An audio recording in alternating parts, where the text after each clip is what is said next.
Hey, Sean, how you doing? John Worrell. Good, John. How are you? Good. Just a few, just to start off with injuries, I guess. What any update on Trey White, Cody Ford, Josh Norman, and do you expect Josh Allen to continue carrying that shoulder designation this week?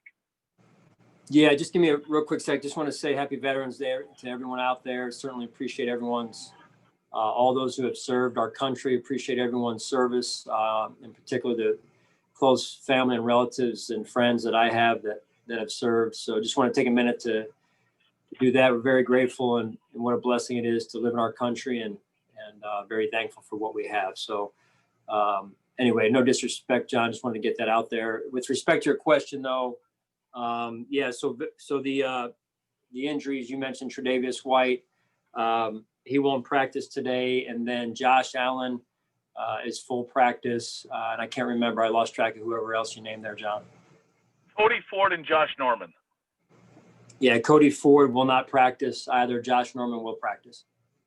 Josh will. I'm sorry. Correct. Yeah. Thank you.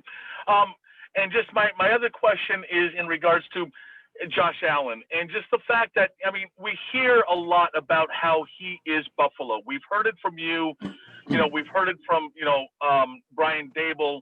What in your mind characterizes your views of Buffalo? As somebody who came from somewhere else as an outsider, what is it that makes Josh Allen Buffalo in your view? Well, I listen, I'm not from Buffalo, but in 4 years, I think I've learned a lot about this place. And as I said before, I think the way I was raised is the way, in a lot of ways, people are raised around here and raised on hard work, good set of core values. And I think Josh was the same. And so those are just two of to me, the main things that stand out right away when I'm asked that question. Fair, because I'm an outsider too. I've been here for 20 years, but I'm not from here. I just wondering what your definition was, because how much does what he's done this year? I know you've been a big fan of Josh since you saw him met with him in Wyoming, but what has he done to reinforce your views in regards to the whole package that Josh Allen is after what he's done this season? Well, he's continued to grow. He's continued to put in the work, acknowledging, that he's not a finished product. And I think that's important. Even though he's experienced success prior to this season, he stays committed to working his tail off to get better and improve. And I think that's a humble and hungry approach. And it's also a healthy approach, quite frankly. Thanks, Sean. I appreciate it. Sure. Hey, Coach, good morning. I just wanted two things real quick. The first one is with respect to getting your defense ready for Kyler Murray and the speed that he exhibits when he takes off and runs.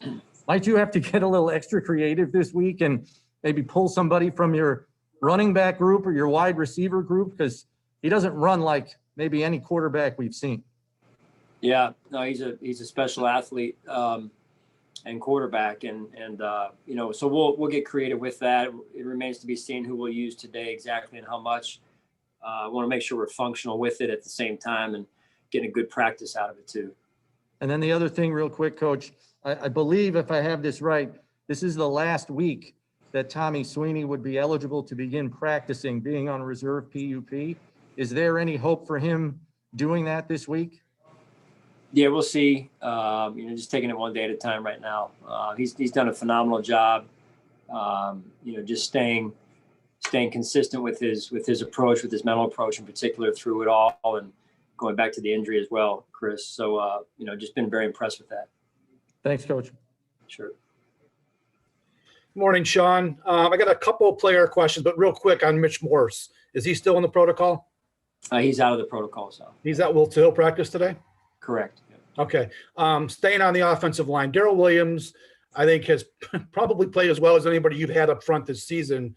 That's a guy you knew, but the way he's played, I remember when you signed him, you said you thought he still had greatness, I guess, in him.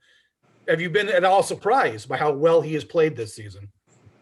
We saw that some of the time down in Carolina in our time together down there, with Brandon, myself, and Daryl. So not surprised. Been proud of him in terms of what he's been able to do, and his mental approach and consistent approach every week, as well as his physical play. And it's a week-to-week league, so we got to continue as a team. And in this case with Daryl, we got to continue to attack it every week here. And then if I could flip to the other side of the ball, Ed Oliver. Look, I don't think it's too much of a stretch to say he's struggling a little bit, especially against the run this season. What do you need to see from Ed to continue getting the playing time that he's been getting? It doesn't seem like he's having maybe even as good a year as he did last year. Well, it depends how you define that. As I mentioned before, Sal, with the D tackle position, it's a very unselfish position, and sometimes you're not in the stat column, but you may have played your best game of the year. So I do believe our defensive line, is as a whole is playing the last couple of weeks is up the intensity, and they're doing a better job in the run, and then with the coordinated rush effort affecting the quarterback. So I think Ed's moving in the right direction, and I can't wait to watch him this week. Okay, thanks, Sean. Sure. Hey, Sean, Jay with the Buffalo News. Dawson Knox has been through a lot this year, not the least of which was a stint here on the COVID list not too long ago. How has he responded to that adversity in your mind? Yeah, I mean, listen, I've never been on the COVID list myself, so I really can't, totally understand it, but I can appreciate and empathize with the challenge of being on that list and the challenge of being, kind of quarantined a little bit as well. So that's not an easy thing to do for anyone, let alone a guy that's used to being around his teammates and whatnot. So yeah, it's been a little bit of an adverse start to his season midway through the year, but I'm hopeful and encouraged by what I've seen this week to this point, and looking forward to watching him play this week, and I think he's going to have a great week. He was a guy that a lot was expected of amongst us in the media as a guy who could potentially take the next step in his second year. Some of the things with the injuries have been out of his control, but do you see, are those building blocks still there that you feel like over this second half of the season that maybe he can take those steps? Right. It's in his control. He has the ability, as you said, and I don't like to use that word ability as it relates to anyone, but at the end of the day, you got to get the job done. And Dawson's very well aware of that, and he has the skill, and we've got, at a minimum potential, we feel like seven more games to go here in the regular season, and can't wait to watch him and his career take off through the next 7 games here. Thank you, Sean. Sure. Hey, Sean, a third week in a row where you guys are facing a quarterback that can really be a danger for legs. Obviously, you guys have one of those quarterbacks too. Are we to the point in this league where when you have an opponent like that, it's not a significant or unique adjustment when it comes to putting together a defensive game plan for it? I'd say yes and no. They're all in the mobile category. I'd say this one is the most mobile that we will have faced to this point. So, they're all individually different from one another, just in some different ways. So nonetheless, it's a challenge. And, he's a special player that's, they're scoring, I think, the 3rd most points in the league or 5th most points in the league. So they're an explosive offense, and we've got to be on our game defensively. When you say most mobile, I mean, I've watched him play. I got an idea of what you mean by that. But from a point of view of putting together a game plan, how does it change? How does it make it different or unique for you this week? Yeah, I think, the speed and quickness element is off the charts. Having never coached against him before, just when you watch it on film, when you watch it on TV, quite honestly, you can see the difference. And we're talking elite athletes that are around him. He's not running around, just average athletes out there. He's running around great athletes, and he looks different even than those athletes. So, I've been able to get a true appreciation for him over the last couple of days watching tape. Thanks, Sean. Appreciate it. Sure. Hey, Sean. Good morning. Josh Reed here. Jordan Phillips is a guy you're obviously very familiar with. What kind of challenges does the offensive line face trying to kind of block him and keep him away from Josh? Yeah, very, very talented player. We were sorry to see him go, and just wish, obviously, him and his family the best. And, nice to see things work out for a player that came here and was, able to go and make things for his family and life better, right? Just in terms of the free agency situation there. So a lot of respect and appreciation for Jordan, and he's going to play. He always plays great against his former teams. I'm sure he'll be highly motivated. So he'll be a big challenge for us as well.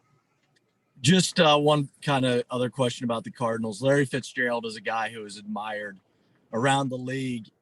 When you get a chance to coach against a guy like that, just kind of the historical significance of it for you. Like I said, a guy that people always kind of hold up to a higher standard. Yeah, I mean, you hit the nail on the head, Josh. He's a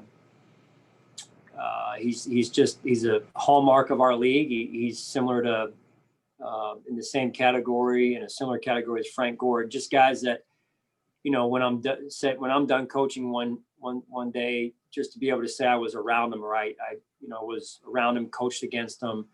With Frank, was on the same team with Frank. Just a guy that I hold in high regard, with a tremendous amount of respect and appreciation for. Tough guy to go against just on the field. But yeah, just he's made the NFL and I think our world a better place. Great. Thank you, Sean. I appreciate it. Sure. Yeah. Hey, Sean, Brandon said something really interesting, I think, in his postseason press conference last year, that the Bills aren't one player away, but it feels like one player in particular, Stefon Diggs, has had just a profound impact on this offense. And in your words, what has Stefon done, not just for this offense, but for Josh Allen this year? Well, overall, I think he's brought experience to our receiving core, and we had experience before to some extent. He's brought legitimacy to that group, even more than we were before. He's brought energy and a dog mentality to our offense and our football team, quite frankly. And so those things, and I think the yards, everyone can pull up and look at on a computer and find the numbers. But I believe it goes beyond that. It's there's a lot of intangibles in there as well that we as a team have benefited from.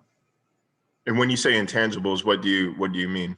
Well, again, what I was alluding to earlier, before, with just the mentality, the attitude, the energy, the toughness, unselfishness. You see other guys catch balls, he's blocking for them. You see our run game get going, he's blocking out there. And so I really, as a head coach, I really appreciate that, those intangibles and that mentality. Awesome. I appreciate it, Sean. Yeah. All right, that's all for today. Okay. Thanks, guys.